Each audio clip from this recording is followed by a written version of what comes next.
This is the Permaculture Podcast. I'm Scott Mann. My guest today is Nathan Carlos Rupley. A foraging teacher and member of my local permaculture community, he splits his time between being a stay-at-home dad, self-employed artist, and aspiring hunter-gatherer. When not hanging out with his family or walking in the woods, you can find him reading about a wide range of subjects including simple living, foraging, native agriculture, natural building, primitive technology, philosophy, applied ecology, theology, and more. He brings this knowledge to the table today as we discuss what he's learning from the native plants of his ancestors.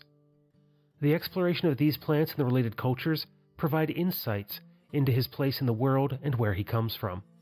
This leads to a conversation that ranges around a variety of thoughts, including how we can learn more about plants and their uses by studying folk and Latin binomial names, the ways in which understanding ancestral plants can teach us about our identity, the impacts of colonization on the colonized and colonizer, and being good mentors and ancestors, now and for the future.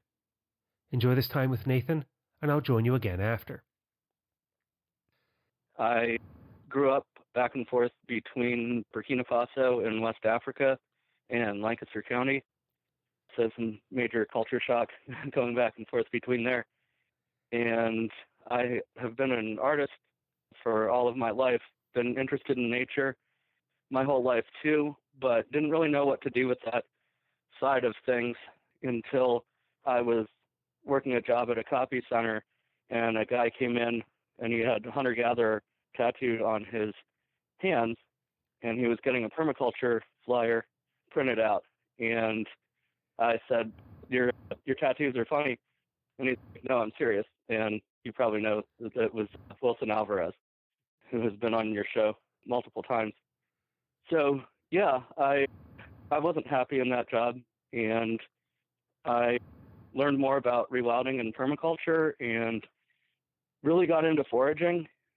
Wilson showed me my first couple plants, and then after that I got books by Sam Thayer and Steve Brill, and I would read those in the break room at work while I was on lunch and while I was on break, and read them every chance I got at home, and just really dove into it. Within a couple of years, I was already helping to teach foraging classes, and I've been doing that off and on since. I'm currently writing a book that includes foraging, but it's broader than that. So, yeah, that's about it.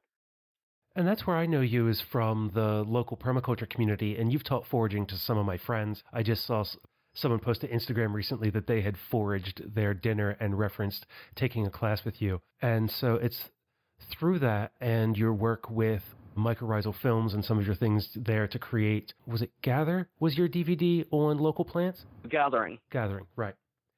which is now out for free on YouTube. Perfect, and I can point people to that. So from that work, initially with Wilson, and then reading the books of Sam Thayer and Steve Brill, both of which have been on the show in the past, where has that taken you over the years, and why this deep focus on plants and wild foods? It's been a crazy ride. It started with me just wanting to learn how to get away from civilization, be able to find a way to run away as far as I could and live off of the land. And it's taken me to the place where I no longer want that at all. I just want to be a bridge for other people and just help be a good ancestor to people down the road, help put information out there so people can connect with nature and figure out what we can take from the past to move forward.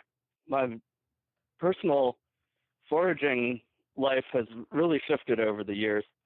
I started out with mainly focusing on native plants and foraging strictly.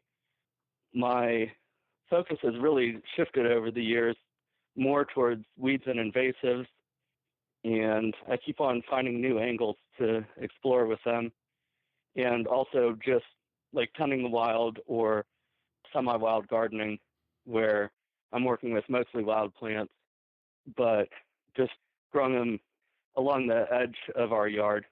We live in a cabin, and we've got woods and llamas and goats all around us. But then we've got a small yard on all sides, and all around that, I'm tending different areas. And then I have one spot that is more heavily tended. It's still, most people wouldn't recognize it as a garden. It's got a raised bed with some radishes in it right now. People would recognize that, but the rest of it, they would just think it was a bank full of weeds. But really, I've got a lot of food in there and even more medicine. And why that move then from native plants to what we might consider weeds or invasives? Multiple reasons. And it doesn't mean that I've completely moved away from the native plants, but I have found that it's easier to build a relationship with them in a way that is helpful to the ecosystems. With the native plants, I hate to harvest them heavily, and also just a lot of the weeds and invasives are growing right around me. Now, I do move native plants in, and I do assist the native plants that grow close by, but it's just easier to be able to harvest something where instead of making sure that in order to harvest regeneratively that you're, like with the natives, I try and harvest them in a way that actually harvesting benefits them. Whereas with the weeds and invasives, I'm trying to find ways that the harvesting can push them back. And then more recently, what's really gotten me excited about the weeds and invasives is that I have been exploring my ancestry. And my ancestry is mostly British, Spanish, and Mexican. And especially been looking into plants that were used by the Celts and Anglo-Saxons and different peoples of the British Isles, and been discovering that many of these weeds that are growing all along everywhere pretty much, but all around my house, not only do I have a relationship with them as a forager, but they were herbs and food of my ancestors. So I've been exploring that a lot lately. And finding a connection to the places where your family came from and the plants that they cultivated? Yeah, or just that they wild harvested too. So it's been a real interesting journey. It's happening, exploring decolonization and anti-racism work. And I had always thought decolonization was for Native Americans and other indigenous people.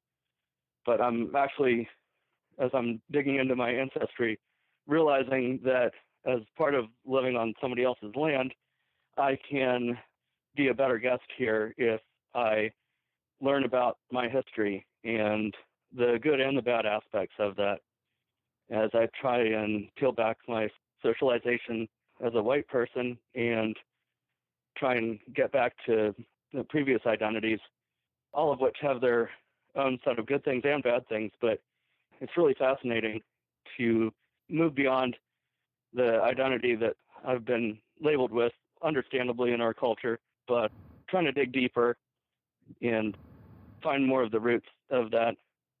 It's interesting in the circles I'm in, there's different extremes that I see in people trying to dig into their roots.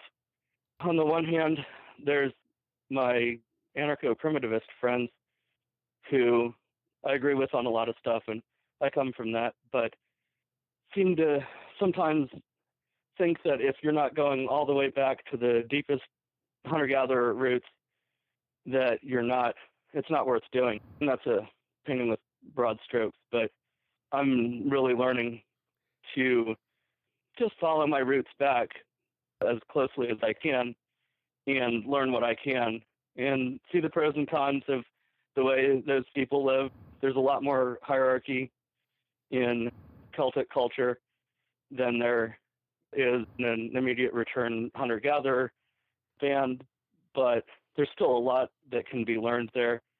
And I think it's really helpful for us to learn where we come from and how really it wasn't that long ago that we were living fairly close to the land. On the other end of the extreme is white supremacists and white nationalists if there's really a difference there, who also enjoy looking to their roots. And I obviously have some disagreements with them, and they don't like me very much. But I think they actually have some points, but then they totally misunderstand. I don't see how people can be exploring their tribal roots and yet somehow still sticking to a white identity when that white identity is the result of the erasure of those ancient cultures.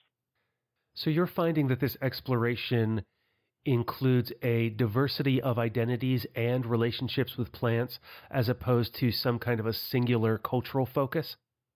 Yeah. And the thing for me, because I have mixed ancestry, it's interesting. Most people do. And even if you dig back to Saxon roots, that was a people that colonized previous inhabitants and were then colonized. So it's all complex. And it's interesting, though, studying the plants. On the one hand, you see how each culture interacts with the plants differently, and they have a different set of plants that they interact with. But there is an awful lot of overlap. So if you go back far enough, in my British ancestry, people would have been eating acorns as a staple food. Same thing for Spain. And not that long ago, for my Mexican ancestors, they're from the Nuevo Leon area and also southern Texas. They migrated back and forth across what is now the border. And one of the staple foods was acorns there, as well as some interesting plants, one of which is sotol, which an alcohol is made out of, but it's also got edible parts. And where do you see the overlap of this exploration of your history and the plants? Are you finding new uses through this exploration, or is it that it's about the commonality between different cultures and the relationships that they have? A little of both. Mostly, it gives me a new significance to the plants that I already know. It also helps me to learn medicinal uses of them.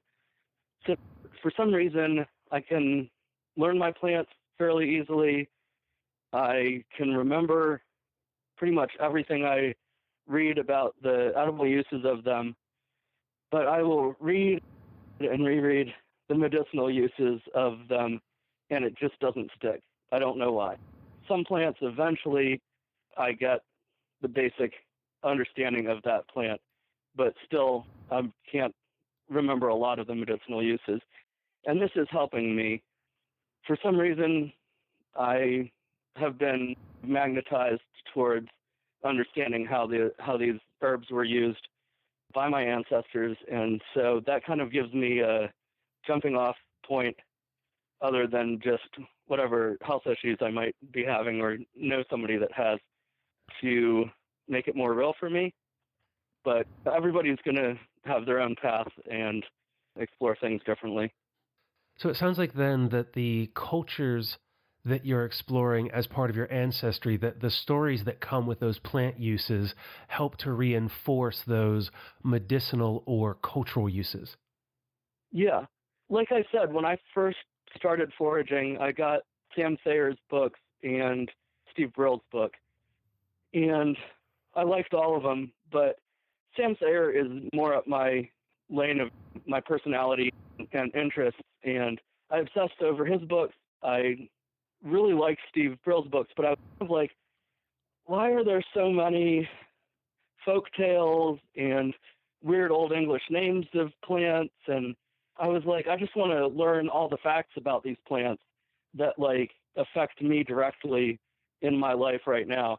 How can I like use these plants? Why are there all these stories and weird names and stuff? And now it's funny, as I started exploring my ancestry, I started running into these same names, Old English names and Saxon names and stuff like that. And I started learning the meanings of those names and going back to Steve Brill's book and seeing that, oh yeah, a lot of this stuff that I skimmed over is the same stuff that I'm trying to research now.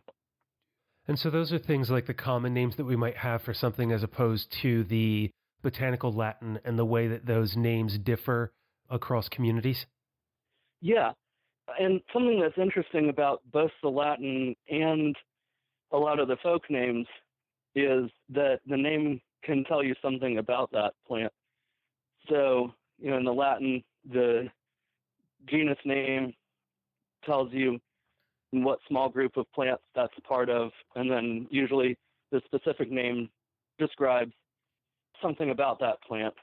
And it's somewhat similar in a lot of the older names in Old English and Saxon and stuff like that. I've got ground ivy growing all around my house, and I make tea out of it and use it as a seasoning.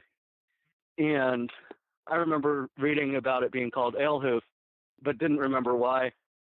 But in my recent exploration, I've discovered that that's because the ale is for ale because it was used to clarify beer and ale before hops was introduced to England.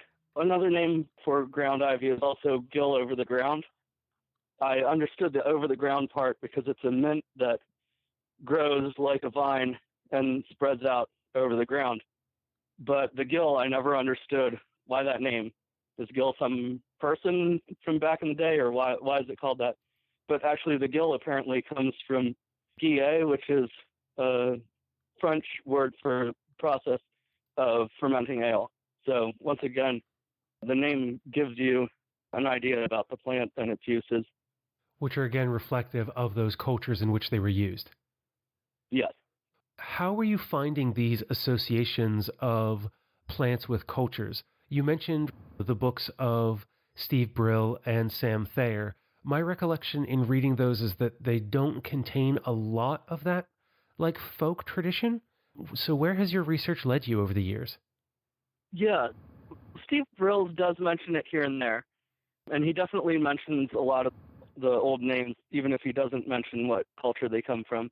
So it's a combination. I've got a pretty massive library of books, and so the book Backyard Medicine, it's an American version of a British book, and it has a lot of that in it, and it's all weeds and a few invasives. Also, Wild Urban Plants of the Northeast is a really good field guide by Peter Del Tredici. He has small sections at the end of each profile that mention a lot of this stuff. It's a real quick sentence or two, but it gives you a great place to like go from there. And then other than that, just Google, just typing in Anglo-Saxon plants or edible wild plants of Spain.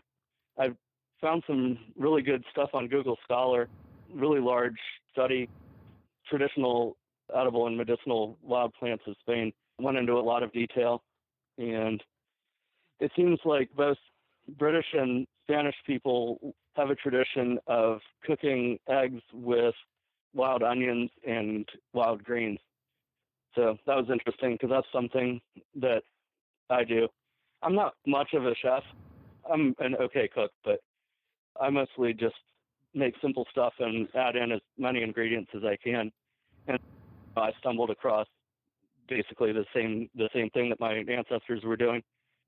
Yeah, but a lot of just searching the web, reading through a lot of repetitive and difficult to read articles, and also then some stuff on YouTube.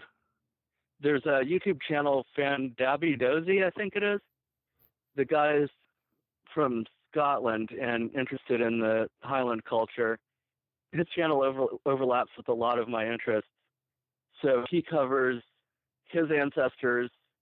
He dresses in 17th century garb and goes out on long walks through the mountains and talks about edible and medicinal plants and also a lot of traditional martial arts of the area.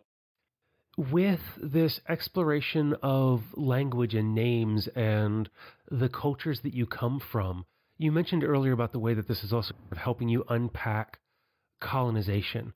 How has this had an influence on you as someone in the United States who grew up both in Africa and here? How does all that blend together? Yeah, I have a lot of trauma from both being adopted as a small child and then traveling so much as a kid. And this has helped me work through that in a lot of ways. I don't know if I can describe exactly the ways, but there's something just very comforting about being connected to the land here and what's going on with the plants here, and then realizing how connected that makes me to the places that I come from. And it happens with a lot of the Native American plants too. If you look at ramps like wild leeks, they are very similar to ramsons from England and used in all the same ways. So it draws bridges for somebody that has felt that there was huge cultural gaps in their life. It's really nice to have those bridges to just help you walk through life in a more connected, more grounded way. It reinforces, as we often talk about in permaculture, that sense of place or a sense of home. Yes. And how universal it is.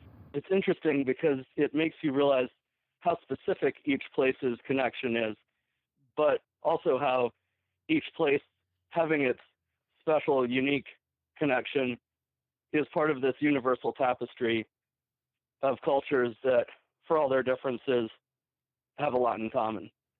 Though it's a bit pithy, I think of the line that everybody eats and how food can connect us.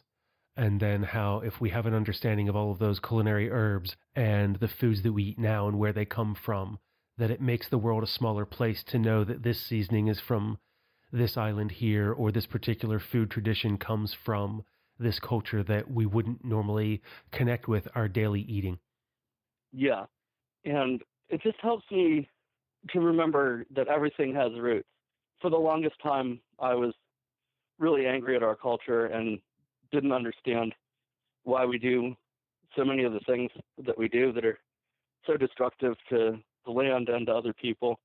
And I still wrestle with it, but I've been increasingly realizing that for all the bad stuff that comes with civilizations colonizing other people and stealing their traditions and their information and making it their own, one slight positive is that everything in our civilization has roots somewhere that lead back to ancient peoples who lived a different way.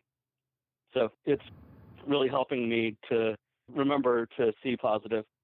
I wish I could remember who I was having the conversation with, but we were talking about how a lot of culture is about exchange.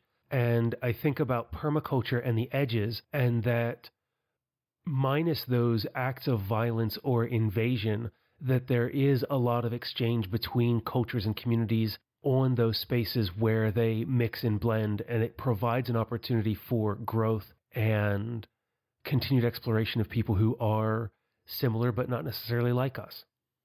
Yeah, yeah. And even in situations of colonization, we tend to think of the colonizer as defeating the colonized. But in my studies of African cultures, and now I'm seeing it in my studying European cultures, a lot of times the colonization is the elite class comes in, takes over, and introduces new ways of doing things. But a lot of the peasant and indigenous people still are able to keep some of their ways. And it's something that's been helping me see more gray area. Coming from an anarcho-primitivist background, I tend to be fairly black and white sometimes. Learning about cultures in West Africa where they were colonized by another African culture that was more of a farming culture and more of a warrior culture. And so the chiefs are male warriors with ancestry to the other culture that conquered them. But they also then have land chiefs, which can be men or women, and they speak for the land. They don't have political power, but they have huge social weight that their voice carries. And so those cultures, in some ways, have a shell of an agricultural culture with a horticultural and hunter-gatherer culture still somewhat living within that. The way then that there's a dominant hegemony that rests over the top of this, but the people who are living their lives on the ground still continue many of these older traditions? Yes, very much. And were you brought to studying the cultures of Africa and these traditions because of your time in Burkina Faso? Yeah, there's actually been two things that have made me go back and study those.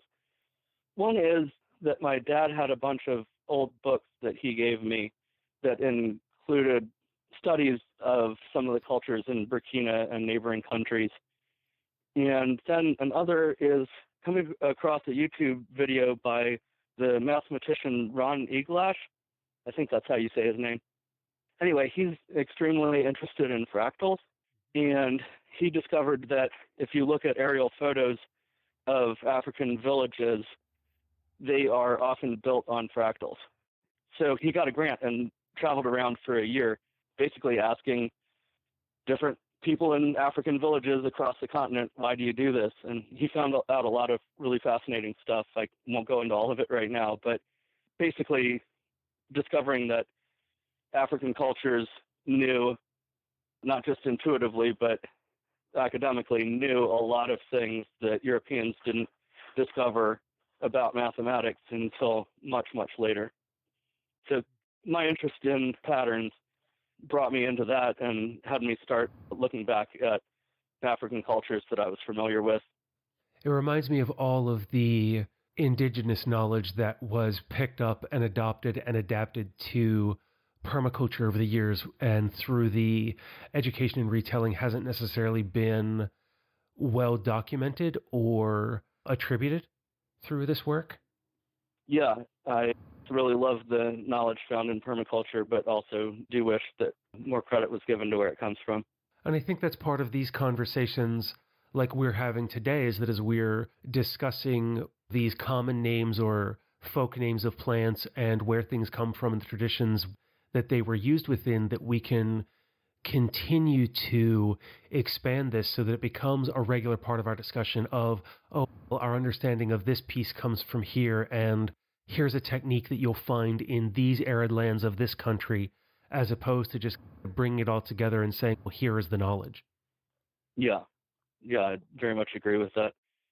And I think it's important for people that have been socialized into white culture their whole lives to learn that we have a past, a diverse past with ancient cultures that knew a lot of things that we can learn about. Throughout my time rewilding, for the longest time, I was finding myself feeling guilty because I felt like I was just mining information from all these other colonized peoples that had some anthropologist go and learn all about them and then report it back to us. And so here I am having the privilege of being able to just like mine information from people all around the world, being able to shift towards looking back to my own roots just really helps and has helped with that white guilt.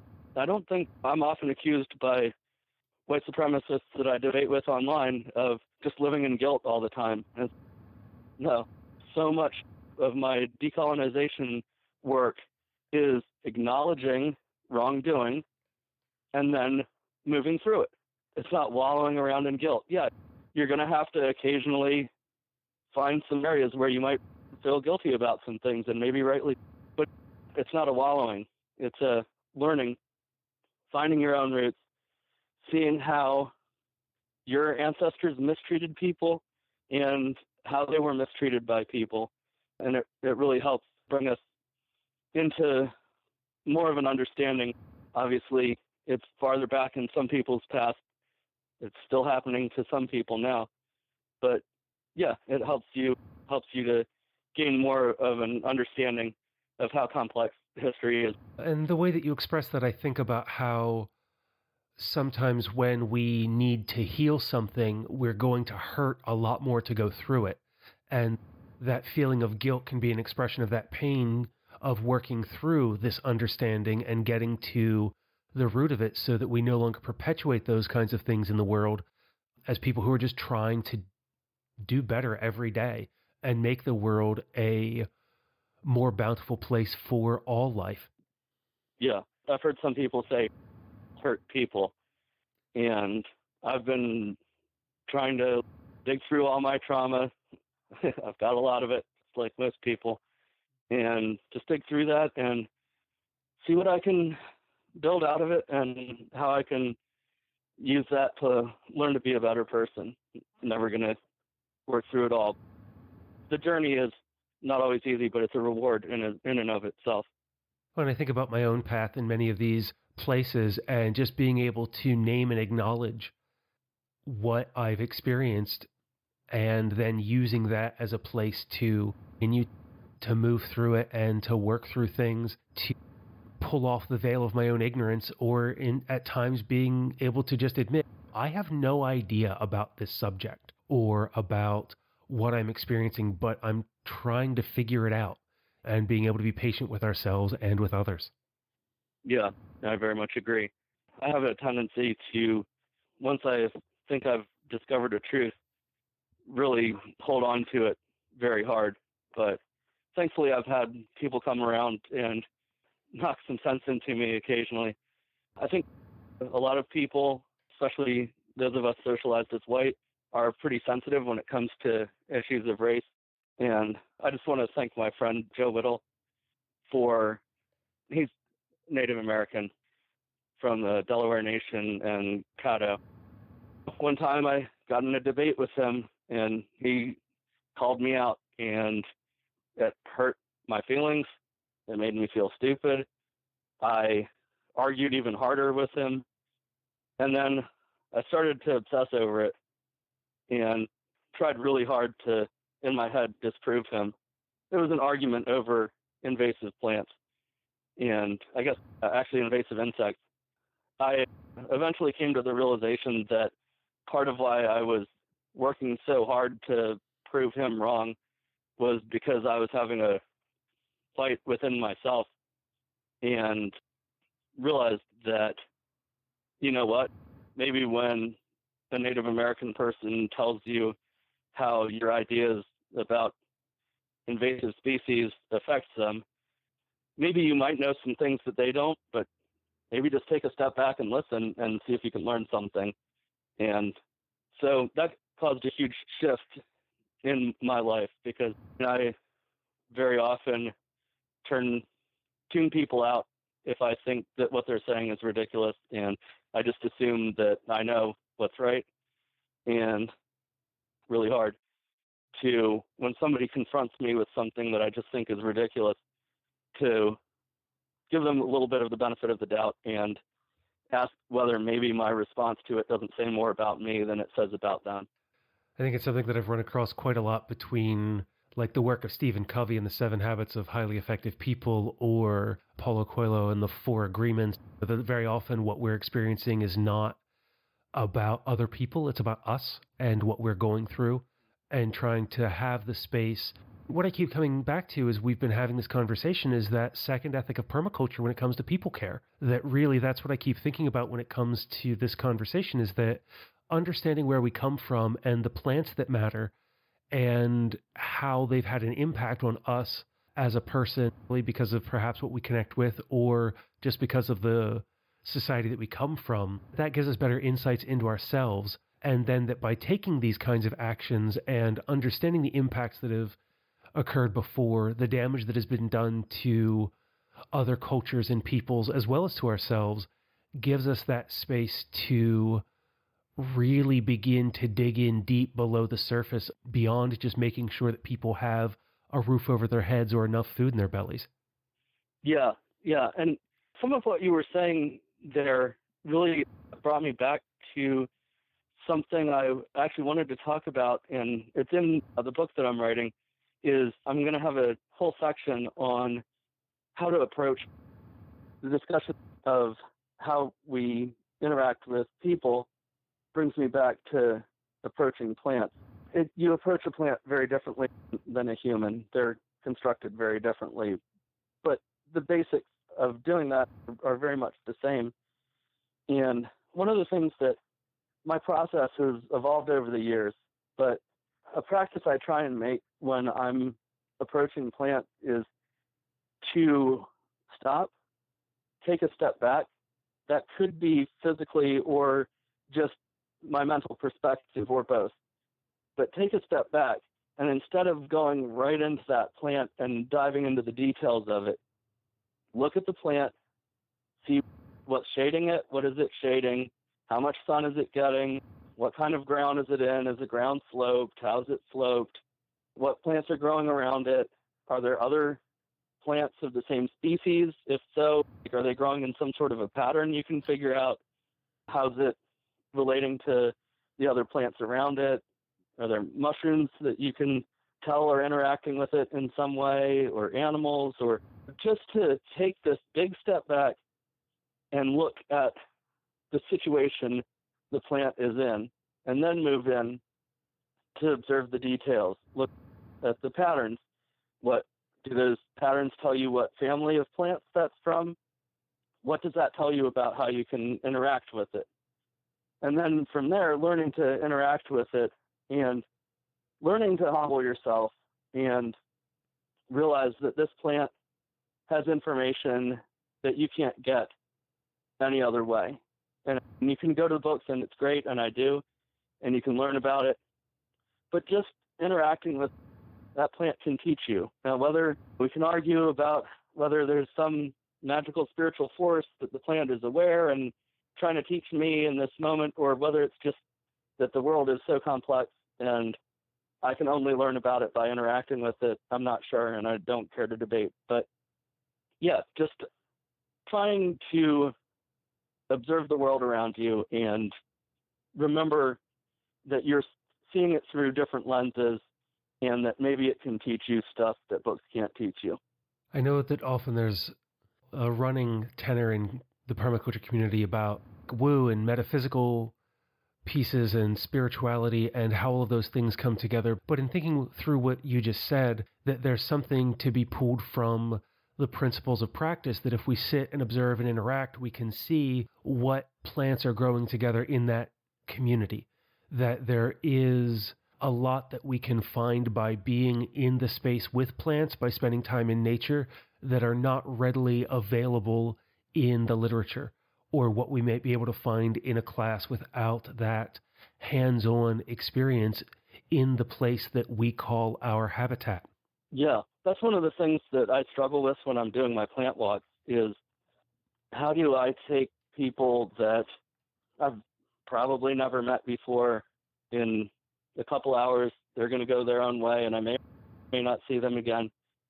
And how do I introduce them to the plants instead of spouting facts to them?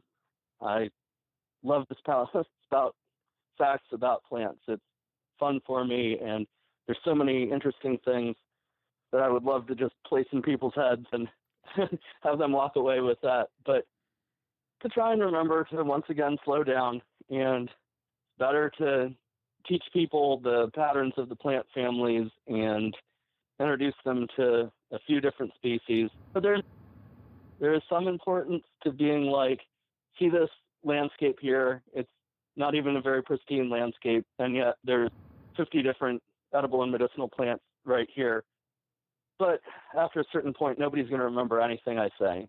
So more important just to help guide people to learn how to teach themselves and to learn from the plants. As one of my mentors said once to me, that we can be a guide on the side rather than a sage on the stage, and lead people to information rather than just to regurgitate it onto them. Yeah. Now, I think it's one term for it is coyote mentoring, and I think that is extremely important. One thing I wrestle with is that it takes a lot of skill to be a coyote mentor, and it really is in a 2-hour class. It's hard to mentor somebody that you don't have a relationship with. It's very hard to learn enough about them to figure that out. And I know from some of the permaculture and rewilding classes that I helped teach in that I know I did not do a very good job when I was trying to coyote mentor. I ended up alienating people by I was answering their questions with a question but my personality, maybe it came across more prickly than I realized I was being. And so it's one of those things where it's on me to do the inner tracking in myself, to learn my emotions, learn my triggers, learn my strengths and my weaknesses, and try and figure out how to meet people where they're at. But it is really hard to try and mentor somebody in a brief class. I'm very jealous of cultures where there was apprenticeship and stuff like that. It's one of the things that I'm going through now as we're having this conversation. I'm designing a new series of course offerings, and it's what can I distill down that are the essentials to share with someone, because it's so easy for my own passion to come through and want to share everything that's possible. And then it becomes just like an hour of an information cram trying to drink from the fire hose. But what I hear there, like in your comments about coyote mentoring, is I think about like the Socratic method and being able to give enough information that we can raise additional questions to continue to guide students where they want to go. And yeah, being able to do that as a teacher and an instructor in only a short amount of time and not having a lot of information, it's what can I pick and choose that will be helpful to this person so that they get out of this class what they're looking for, while also giving them something that they're going to take away from it that's going to stick with them for years to come. Yeah, very much. I'm really wrestling with that with my book. I've got a section on sticks. You would think a section on sticks would be fairly quick. I'm pretty obsessed with sticks, and they're such versatile tools. Yeah, I could write an entire book just on digging sticks and berry hooks and all the various uses of sticks. But at a certain point, like in a book that covers as many topics as mine does, you can't do too much of a deep dive. Now, sticks is something I think are pretty foundational to human tools and tool making. So I probably will err on the side of including more on that topic. But yeah, I'm finding it's a very fine balance, knowing just because I'm obsessed with this topic doesn't mean that the book needs to include every single detail that I know about it. But as I'm writing it, I'm figuring out how to give people like a place to start. I really like the time that we spent together today and all the places that you've taken us. But before we draw it to a close, is there anything else you want to share before I ask you for your final thoughts? Just that people would look into inner tracking and start learning about themselves. And then just to plug my book, it's called Earth Living, Becoming Useful to the Land, Culture, and Self. And I've got a Patreon at patreon.com/Nathan Rupley. And then from that, what are the final thoughts that you have for the listeners? Yeah, I would just like to thank you for providing the opportunity for this conversation.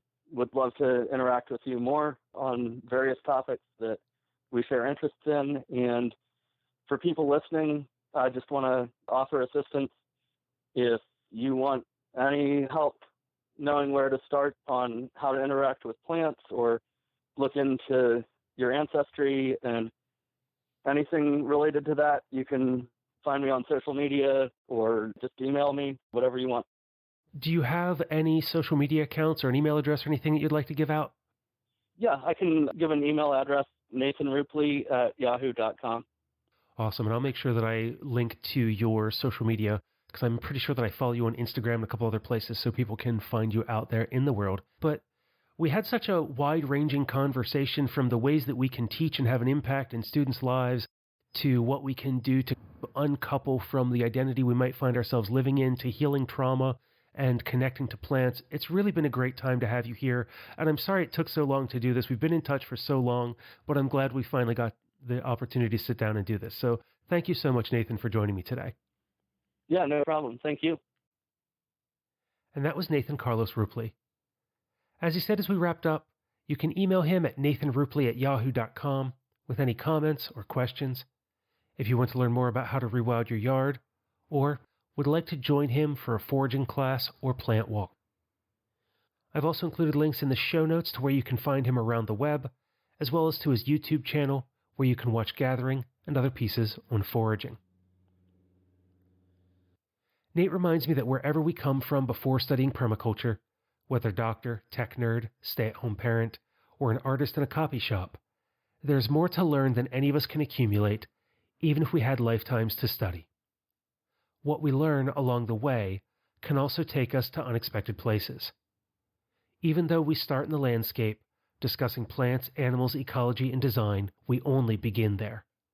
If we're interested, our exploration can take us much further, to a myriad of different places, as we seek to practice not only where we are, but as who we are.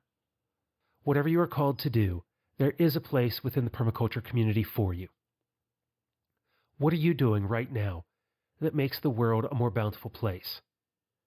If you're finding something difficult or feel stuck, what would help you take your next step?